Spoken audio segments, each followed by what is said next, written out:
Hi, this is Rory's Table Tennis Topics, a new YouTube show to Take discuss 64. I'm to joking. discuss to discuss salient table tennis topics with people from the world of table tennis in the UK. My name is Rory Scott. I've been involved in table tennis for 28 years as a player. I've been coaching full time since 2005. Play all the tournaments. I'm the number 2 veteran in Ireland, and I'm a coach in Horsham Spinners table tennis club. So I've got 3 guests on today. Start with Chris Doran, who is number 6 in England. Do you want to just give a quick introduction to yourself, Chris? Yeah, hi guys. I'm Chris Doran or Duran, depending on what part of the country we're involved in. Giving up trying to solve that debate. Yeah, current England number 6. Started playing when it was just before my 10th birthday, so approximately, well, no, I just turned 29, so 19 years now I've been involved in the game. Probably about 10 or 12 as a player, and then the last sort of 8 to 9 years in some capacity as a coach. So, I've done a few of these shows recently, so I hope to keep the good momentum going. Nice one. And Dave, introduce yourself. Dave Weatherall, I'm, Paralympian. you've just done it for me, Rory. Cheers, mate. Continue. Best beard in the game. Mate, do you know what? I tried to start trimming it earlier, and then I got halfway. So I'm halfway. I've been busy doing all this nonsense today. Anyway, yeah, we're running out of time already. Paralympian, play table tennis. I'm world number 4 at the moment in para table tennis, I think. And you had the Yeah. shot that broke the internet, didn't you, back in Well, 2012? that's my line. I've still got hair in my mouth. I've got bristles everywhere. Sorry. Okay. Yeah, not for me to say. That's for you to do. Okay. And we got And Arthur just say, and Bracken. he's a brilliant motivational speaker as well. You should really Great. watch that sometime. If you've never seen it, watch Dave's speeches on his Facebook page. Arthur Bracken, who Again, people not for me to may say. not know, Cheers, Chris. except that he's a trick shot supremo. He's got, well, I'll let him speak for himself. Introduce yourself, Arthur. Yeah, hi, I'm Arthur Bracken, from Kent. Yeah, I basically just spend way too much time in my garage, mucking about with behind the back shots. That's a lot. And now They're you've world got class, quite a mate. following They on are Instagram. world class. Good following on Instagram, haven't you, Arthur? Yeah, I think I don't know what it is now. I think it's about 4.7K ish. Good.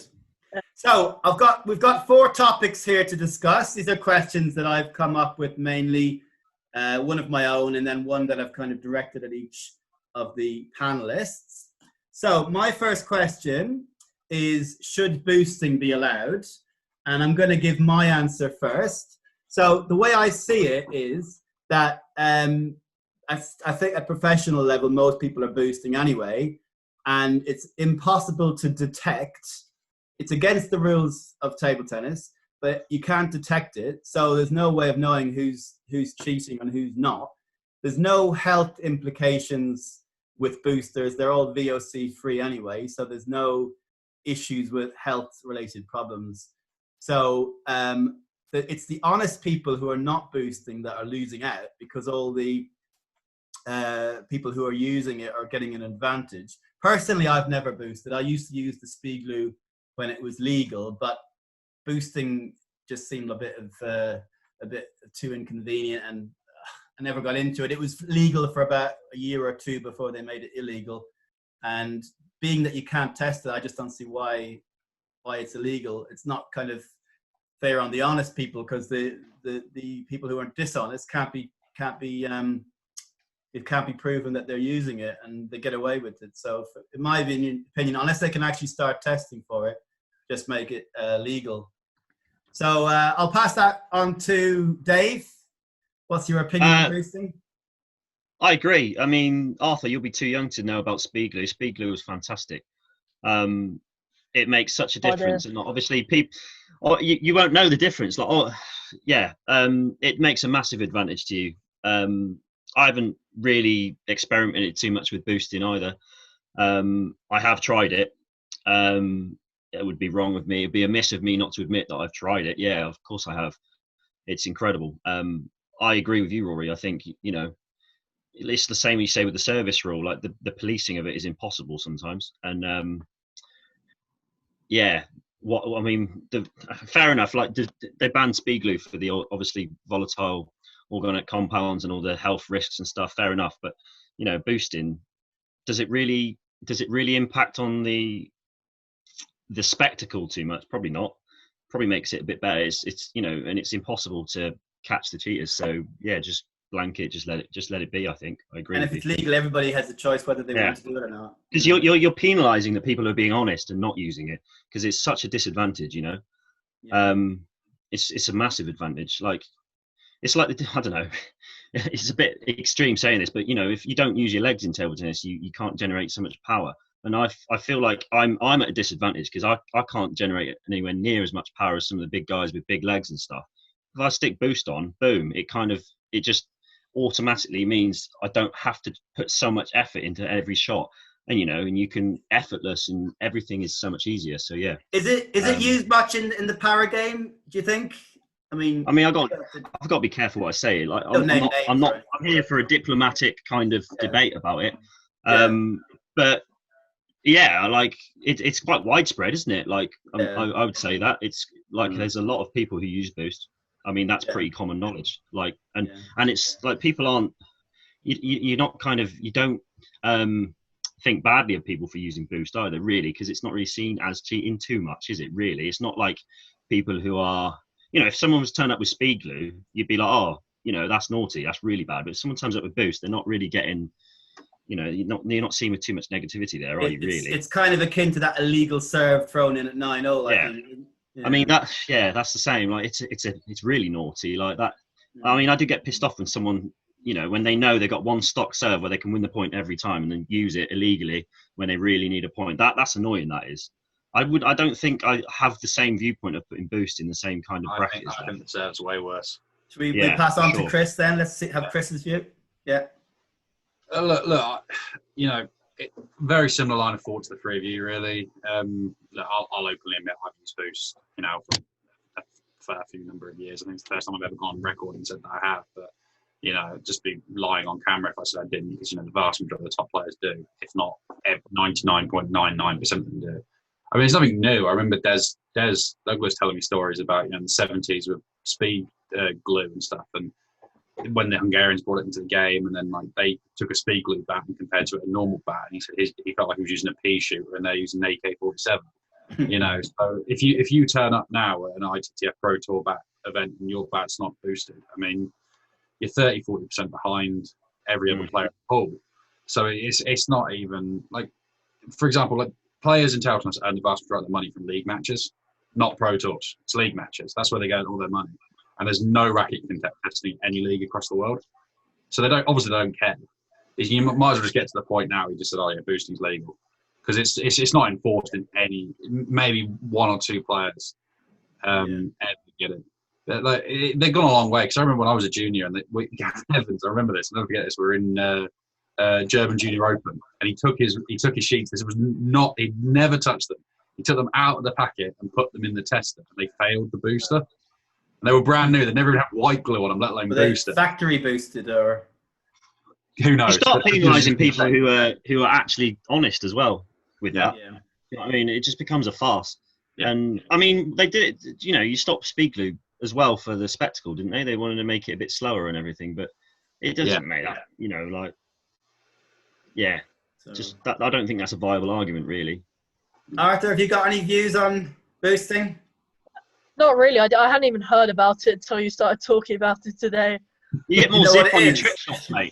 Don't know what noise that was. Maybe I'll think about it. We'll see. It's like you put a layer of glue on either the rubber, and then it makes it faster and spinnier. And I mean, it doesn't suit everybody. I mean, it gives. I presume you lose control. A bit like your haircut, mate. Yeah, doesn't suit. That's nice. Well, imagine you turned up with that in local league. It was boosted bat. But it'd be not very fair. I don't know if juniors use it so much, because obviously they missed out on the speed glue era, and you've got all the pre-boosted factory-tuned rubbers and stuff. I don't know if juniors use it that much, but I'm not just want to say something on that, actually. Yeah.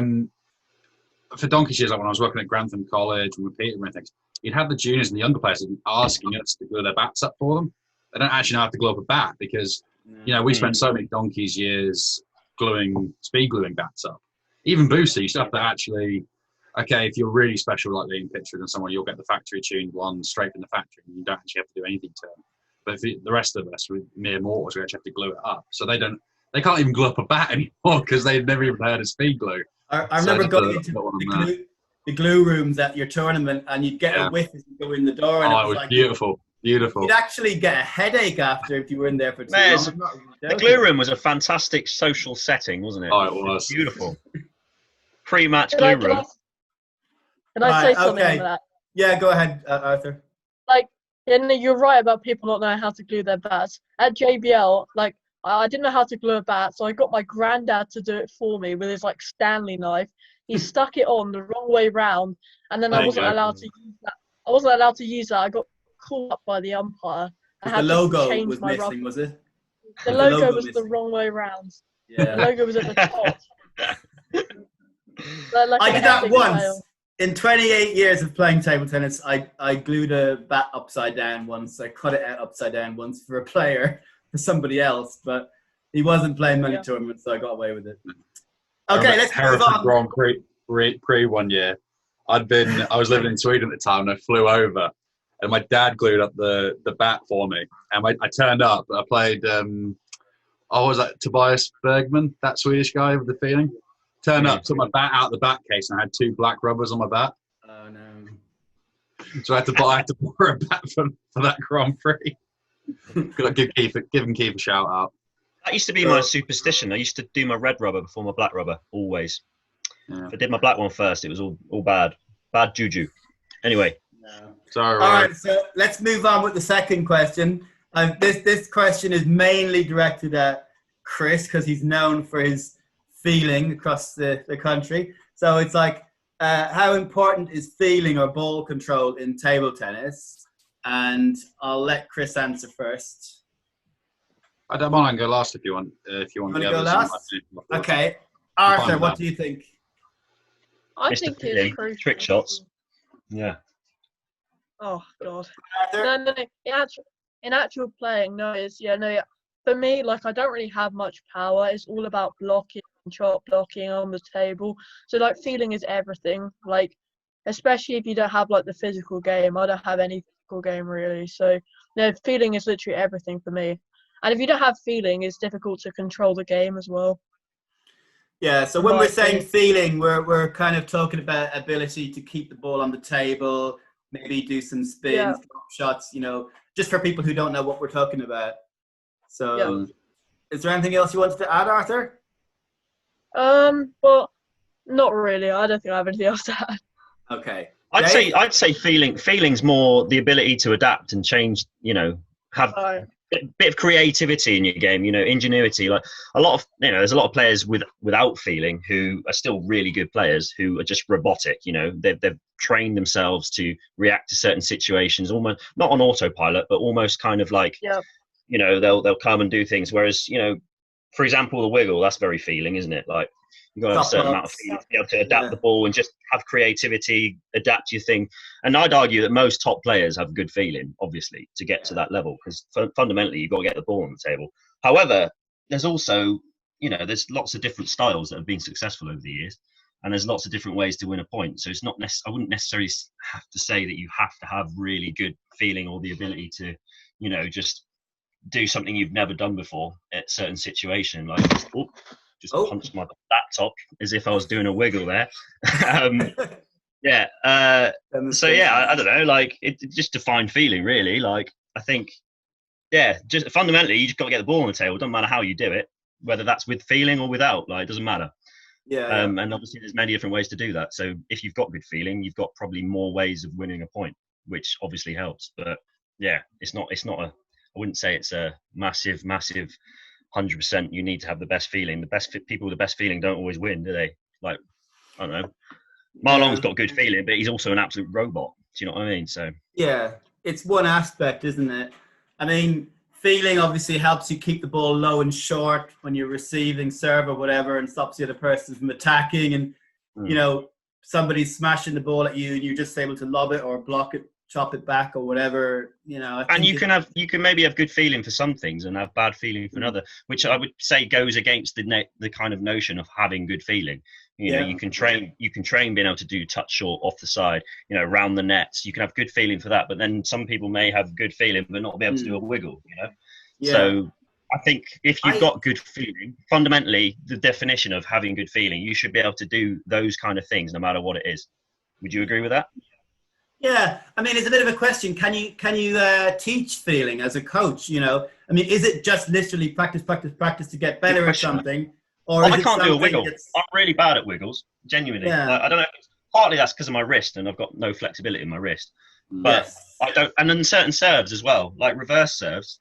These kind of serves, I've got quite relative good feeling. But to do a pendulum, I've got such bad feeling because, you know, it's just a bit more of an unnatural movement for me. I mean, you could argue that feeling is kind of there, and you either have it or you don't, or you could argue that actually feeling is just about being, you know, putting the hours in, practicing, and then once you can do the shot to a good level, then you've got feeling. I mean, what do you think, Chris? I mean, as someone who has good feeling, I think there's two ways of looking at it. I think a lot of people just think feeling is things like chop blocks and things like that, the ability to do a chop block and that. But there's two types of feeling. You've got aggressive feeling, and you've got defensive feeling.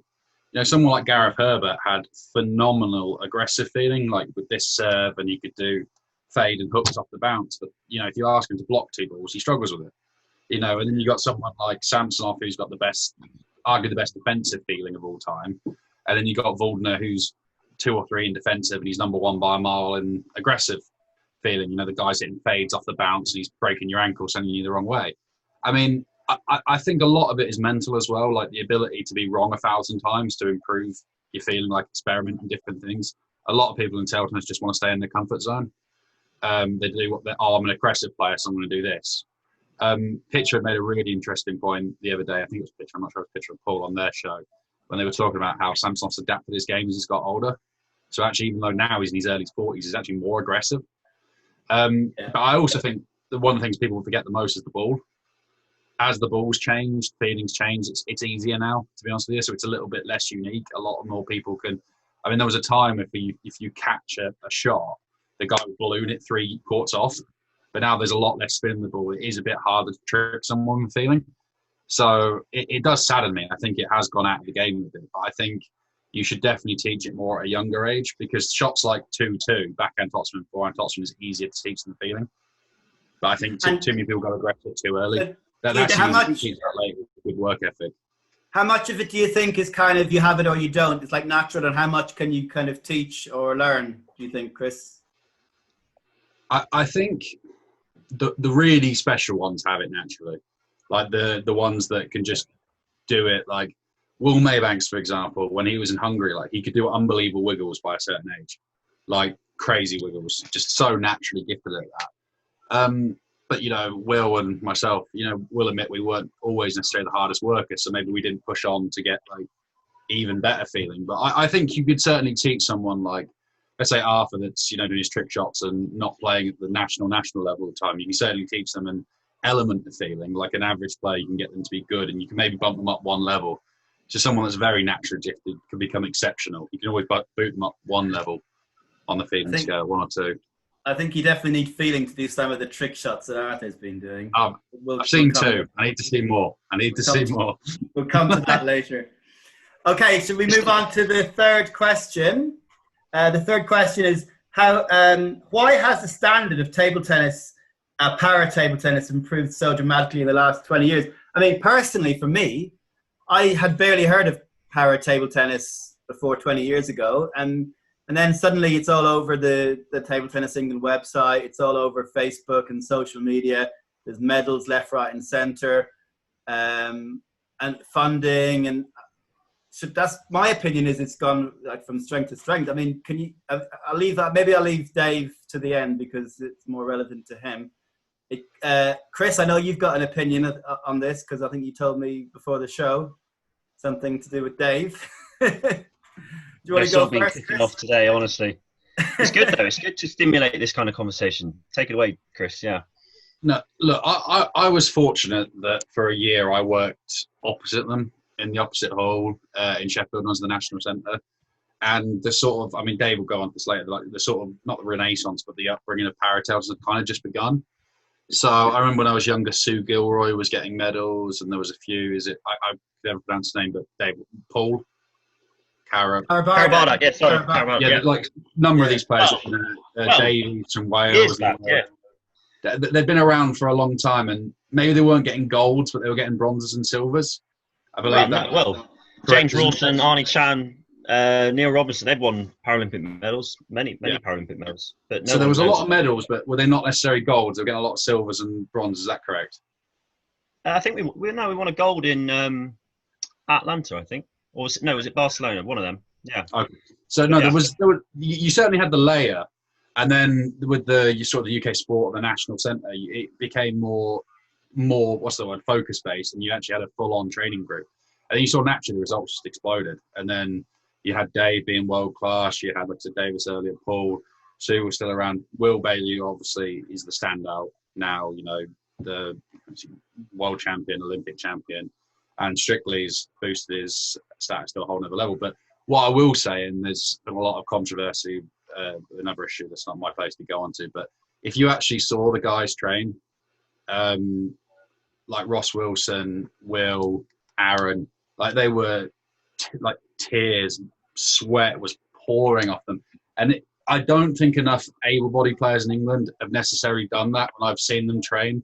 I don't see like the 70, 80, 100 shot rallies, which you would see with Will, you would see it with Aaron. They might be doing the same exercises all the time, but they would literally go until like they had to change the shirt 3 times. They would like dead on the floor. I don't think you see that enough now with some of our younger players in the able-bodied. I mean, Dave, you know that more than me, but the work ethic was certainly there yourself. Yeah, that's my intro on that one. Arthur, your opinion? I mean, I think I actually quite enjoy watching like Paralympic tables. I remember watching it in Rio; it was good, and I think it's given much more spectacle nowadays. Meaning like the standard like goes up because there's more on the line, more people watching, etc. I think that's reasonable. Okay, so my opinion. So firstly, I mean, I think the fact that a lot of the power players have been entering the mainstream Grand Prix and other tournaments has had a massive effect because, it's kind of maybe helped to increase their standard. It's also put them out there. People have got more of a they've more of a profile because people are seeing them play. I mean, I had never played against power players before certainly 20 years ago, if not before that. It's not after that. And, you kind of have this idea that, oh, well, they're not going to be as good. But actually, when you see how the amazing standard that they can actually achieve with various disabilities. I mean, for example, Martin Purry from Scotland, who's got, I think, 2 half arms and 1 leg, beat Adrian Moore, who was like top player. I remember he had match point against Gavin Rumgay not that long ago, and Martin beat him a couple of seasons ago, and I just thought that was incredible. That's one reason. I think Dave's Paralympic shot with the 7 million views or whatever, and the commentator, that was obviously a high profile. Farrell Anthony, give him the shout out. Good old Farrell. Yeah. Oh, is that who it was? Farrell, yeah, the commentator. Yeah. Okay. Such a good clip. Yeah, that certainly helped. Will Bailey, obviously, is a bit of a personality. He's now done Strictly and everything, and winning his Paralympic gold. I think was it silver in 2012 in London.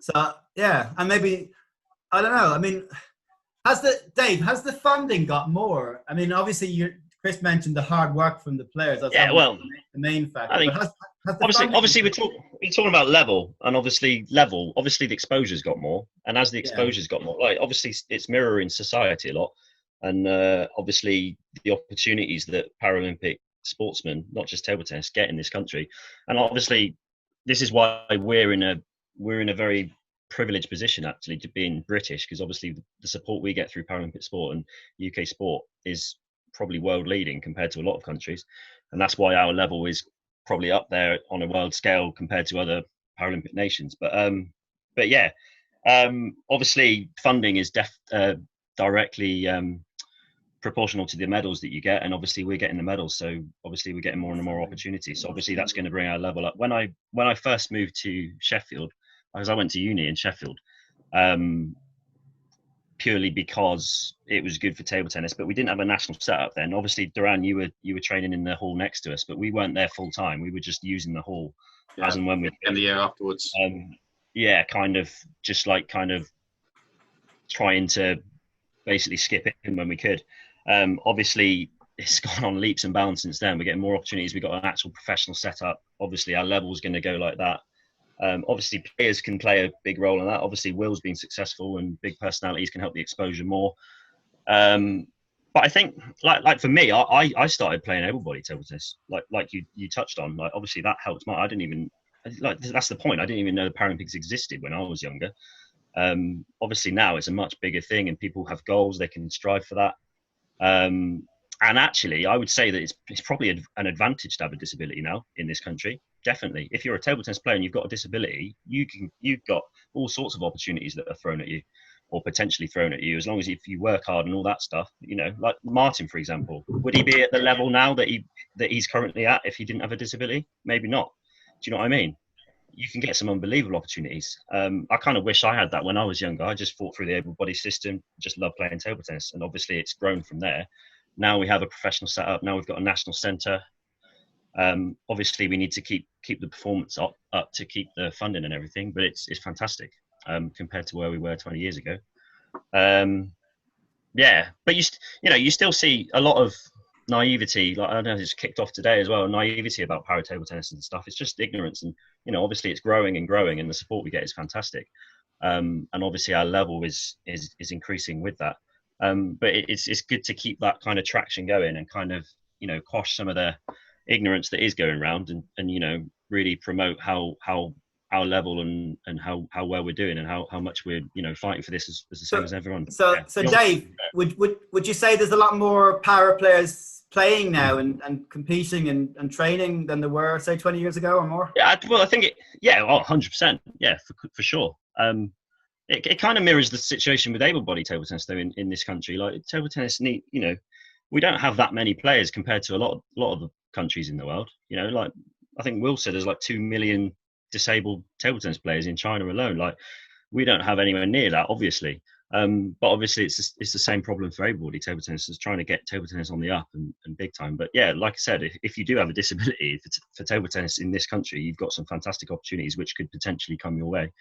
I look at players in my club, like youngsters, 10, 11, 12-year-olds. There's one with a disability now. I won't name his name, but he's class. But, he's at the same level now as they are, all the able-bodied kids. But the opportunities that he's got compared to the able-bodied ones are massive, way more. Do you know what I mean? And that kind of, that's fantastic. But obviously, it's a bit, it does annoy me, really. It's like, funding is directly proportional to the medals, and I think that's wrong. Like, I do think that's a wrong model. I mean, it gets results.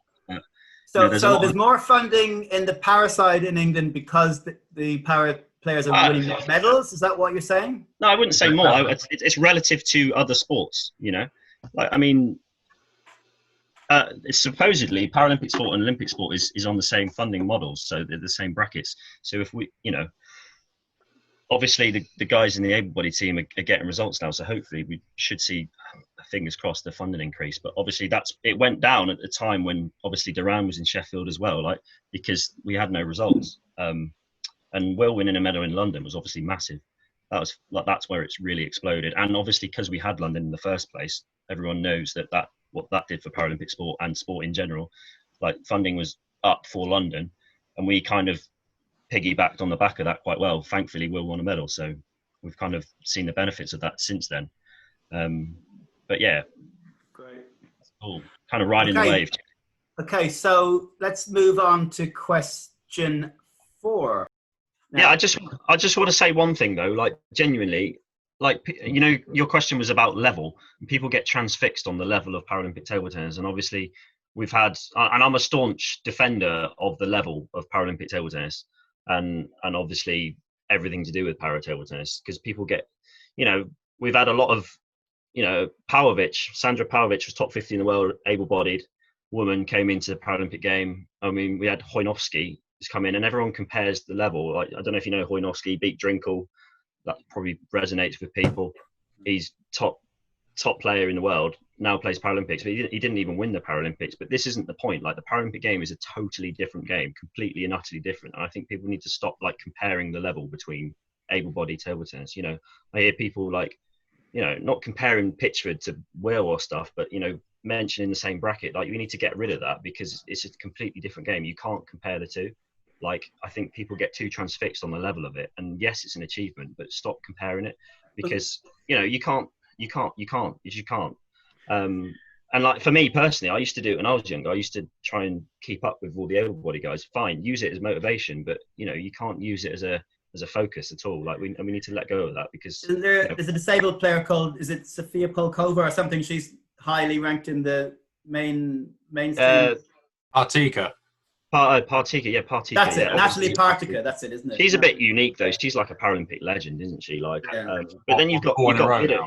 I don't know if you've heard of Diduk, Victor Diduk, the Ukrainian guy. Yeah, he's played pro tours. Like, he was on the up when he was younger. His brother was world class. You know, they don't wipe the floor with people in the Paralympic game. It's like like there's a reason why at the top of each class, you know, there's one or two who are who are the best probably, but then you've got a bracket of very similar standards. In the Belgium league. DeVos, exactly. He's class. And like at the top of each class, the level is very similar, and there's a reason for that. Is because that's the peak of your disability, and that's the peak of the level that people can get to with that disability. And like, it does annoy me when people diminish like Will's achievements and stuff, but stop comparing them to able-bodied. Yeah, I hate that argument. There's no point, you know, comparing able-bodied. It's just pointless. Like, do you know what I mean? That's one thing I will say about the level. Strictly speaking, about the level of Paralympic tennis. Yes, it's getting better. Yes, it's at a point which is strong, even on a world stage, but you can't compare it to able-bodied athletes. You just can't, you know? Right. Okay, so moving on to the final section of the show. We've got our trick shot superstar, Arthur Bracken, here. He's going to release 2 exclusive, unseen videos that he's just made for the show. So I'm going to try and show them on my screen. Yeah, screen share them, yeah.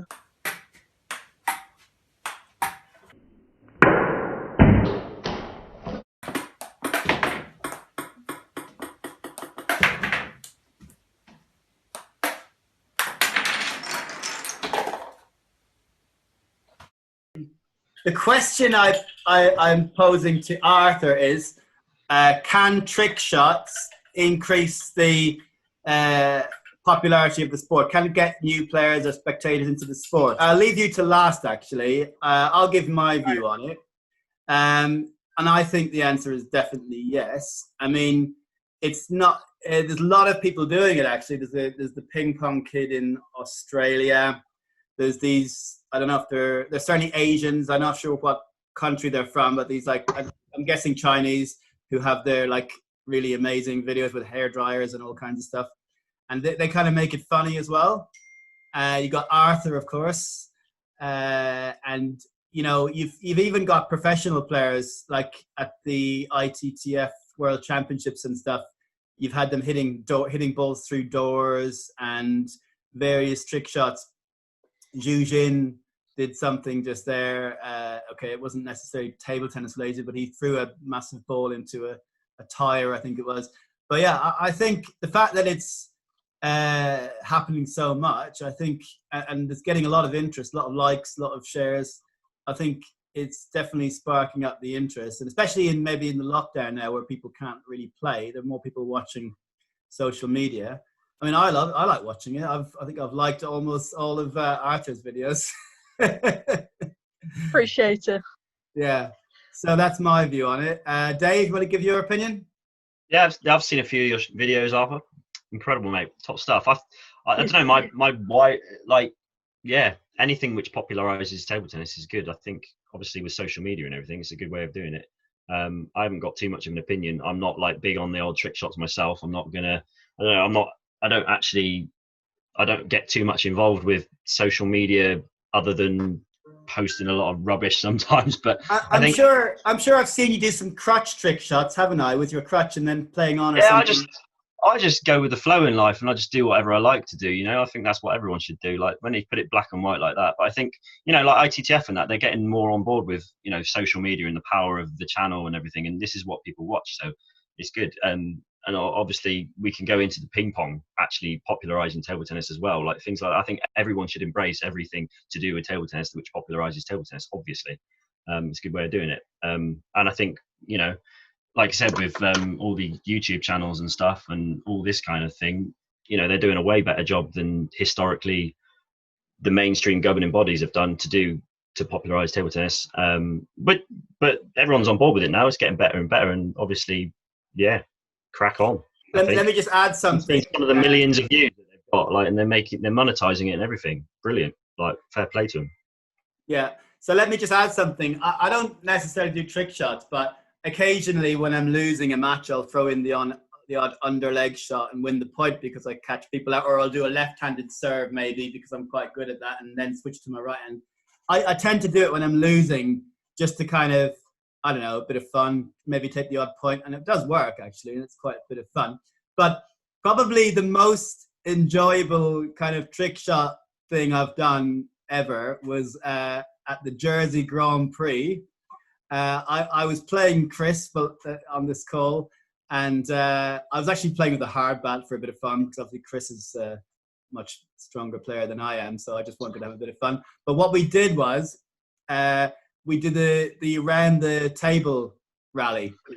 So Chris played a shot which had backspin and came back to his own side, and I went round the other side and hit it down on my own, on what is his side, but it looked like it was my own side, and he did it. And that was probably the most fun I've had in doing a kind of a trick shot type thing. I don't know. I've never done that. I never completed it. I think that's the only time I've ever done it. I've tried it. Maybe I've done it in practice, but certainly not in a match. Chris, over to you. Look, I mean, the answer is clearly yes for this one. I don't think there's that much of a debate. I mean, just look at. I mean, fair play to the ITTF. I mean, Adam Bobrow is more of a comedy guy with the element of the trick shots as well, around the nets and things. And you see him playing players like Liao Gao Young, who's 3 in the world, and they're happy to play him because he's doing the backspin backhands and with everything. But I mean, the most obvious one that no one's mentioned so far is Pongfinity.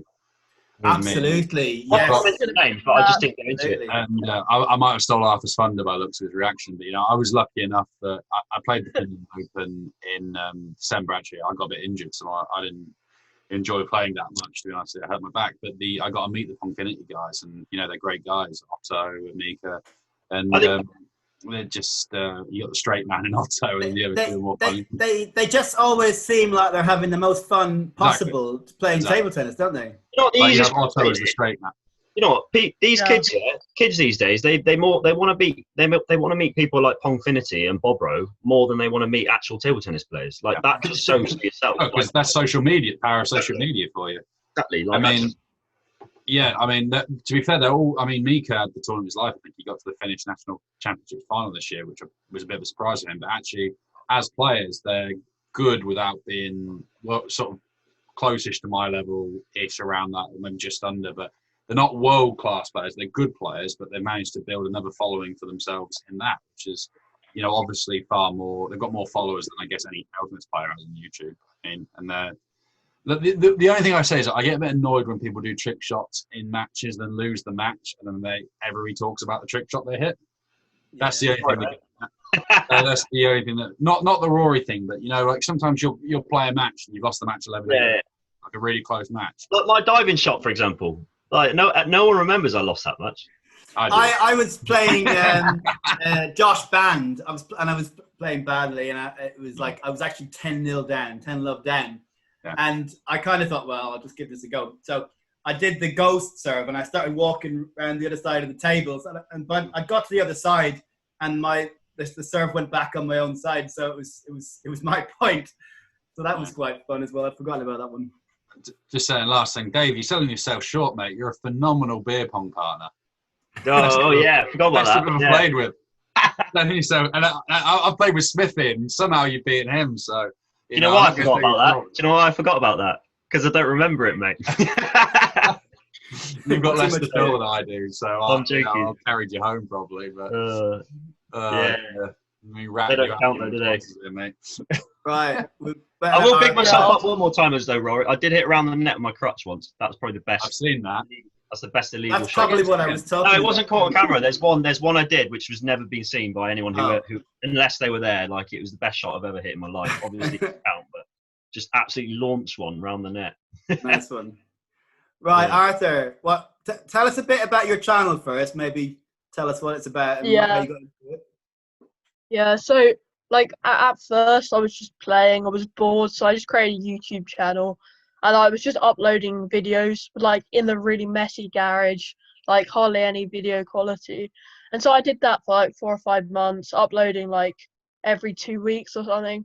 And then I created an Instagram account, like a complete coincidence. I just wanted to upload some like trick shots and behind the backs on it and stuff. I put like my third video got 3.5k views, and I was like, I want to post another one. And it went like that again. And when you can get 1k views like consistently, when you have 100 followers, it was quite motivational. So you just keep. Oh, have we lost him? We've lost him, I think, for now. Oh. It'll be a signal. We'll come back in a minute. Sorry, Arthur, we lost you there. Carry on. Yeah, I know. It disconnected me or something. No, so yeah, once you get to that level, you just want that level of views. You just want to keep like maintaining the views, and like so I posted like daily for like 100 days, but because most of the posts are just rallies, and because I have like a bank of rallies which you can post, and there was so I posted throughout March, and like there wasn't any like big videos. And then, like, at the start of April, like, I did the no-look serves where I walk off that video, and it got, like, 20k views. I think it got 100k views, including, like, shares and stuff. And then my account started to pick up, and then I did, like, a load of, like, so, like not time-consuming stuff, like, round the nets. Another one of those got 20k, and it kept going and kept going. And then, then my account flopped for a bit, but it consistently was going up. And I haven't really like featured on any big accounts yet, but that's the goal. Now, you've been on the ITTF channel, haven't you? Yeah, once. I'm featuring again today. They sent me a message, so that's good. International Table Tennis Federation, if anybody doesn't know. And what's your opinion on the topic? Can it inspire people to join the sport or just spectators? It's only one. Like, it's 100% it can. Like, what Chris said about Pongfinity is spot on. I think the amount of new people they've attracted to table tennis, like their videos, like keep hitting YouTube recommended, bringing new people in to watch table tennis and bring a completely new audience in. And I think about the ITTF posting, like if you look at the ITTF view counts, when they post trick shots, it's like 55k, 50k ish, and then when they post like professional stuff, like it doesn't do as well. Like, and so I think.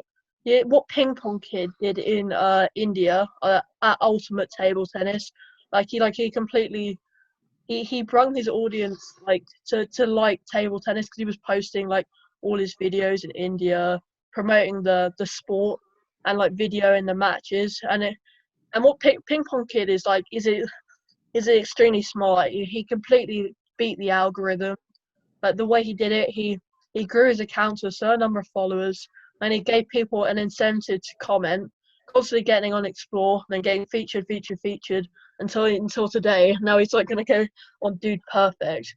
But now for me, the problem is so many people do it. So many people do trick shots. Like it's not when Ping Pong Kid first started doing it, he was the only one who did it on Instagram.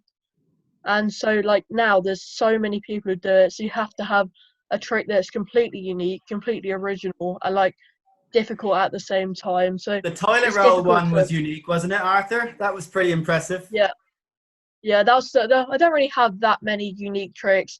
I think like unique good tricks. You can have unique tricks which aren't good. Probably about 5 or 6 good ones, like the moving toilet roll, the behind the back. Get yourself a crutch and start playing around with it. I don't mean that I think that's one of the last. Anthony doing voiceover. So one of the things we haven't mentioned is Timo Boll's hand swap, and of course Chris does that from time to time, and it could actually be useful in a match situation or the round the net. No, I've got an I'm interesting. still gutted about that. I'll let you go. About this. It was years ago. I played this guy called Emil van Rossum from Belgium, and there was a compilation video of hand swaps. So like it was like Gruber, Ball, everybody, and one of the ones was me. I played him in Poland in a pro tour, and I swapped hands, and I actually properly were like loop to loop, right? And I looped this ball past him left-handed, and it was on YouTube. It had like 1 million views or something. It was like best left-handed swaps, and then it got cut. It got taken down for copyright because it was an ITTF stream, and I've never found it since, and I can't find the video. And I know it happened. There's no evidence on YouTube. Best shot I ever played, but it's not on there anymore. Yeah. I've got an interesting bit of info that not many people know, like about Paralympic table tennis, that some classes or some people, it's not allowed to swap hands because obviously they might be more able-bodied in one side of their one side, so they're not. If they swap hands, they lose the point or something like that. So. But surely they'd play with their stronger half. You'd think. Yeah, but you can have a strong. I don't know. You can have like there's for example there's a class 10 woman who plays with her bad arm so that she can qualify for a Paralympic table tennis. Oh, I see. It's not that bad, but it's still less bad. Sorry, it's less good. Is that a politically correct way of saying it? Yeah. So if she swaps to a better arm, then she's not disabled enough to qualify for Paralympic table tennis. Right. So yeah, it's quite interesting. Not many people knew that. Yeah. Okay. Anything else to add before we wrap up? I've got some. Yeah. Well, I think I could go on for all day for this topic, but so yeah, with the table tennis and growing it, social media is like the perfect platform right now to grow the sport with exciting stuff about table tennis, and ITTF are doing a lot better job with their media and like bringing in new audience from that, etc. And I had another point, but I can't remember what I was going to say, so leave it. Yeah. No, the good thing about it though is the fact that it doesn't matter who you are or what you've done. Like it's just about the content, isn't it? If you got good content, then crack on. Like I love watching good content. Don't really matter who it is, does it? I've got another point. I'm so like, look, I like trick shots in matches. Like no one knows about like me and this account. Like no one, like my coaches, etc. Like no one knows about it. So once I was playing like the Kent Close Championships, and I was 10-0 up, so I was going to forfeit. Like it was in the weakest round, and it was just a group, and I never usually 10-0 up, so I just tried to do a behind the back shot, like just to be like, oh, if it go, the odds of it missing are like 10 in 10, and it was straight past it. I felt so guilty. I was like, and it was like you feel good. And it wasn't on camera, so. Never happened. I only do it when I'm losing. I never do it when I'm winning because I think that's disrespectful. I can see you doing that. Yeah. Then you put in an excuse at the end. Now, Rory, you do it from love all, mate. No. Like, I'm usually 2-0 down and about 8-0 down before I do it. Yeah. But yeah. Okay, so great chat, everybody. And we'll be back next week. I'll have 3 new guests, hopefully. And hope everybody enjoyed the show. You don't want us again, do you? Thank you. Oh, God, yeah. Too many beards on this week. Good stuff. Right. See you later. Bye. Cheers, mate. Bye-bye.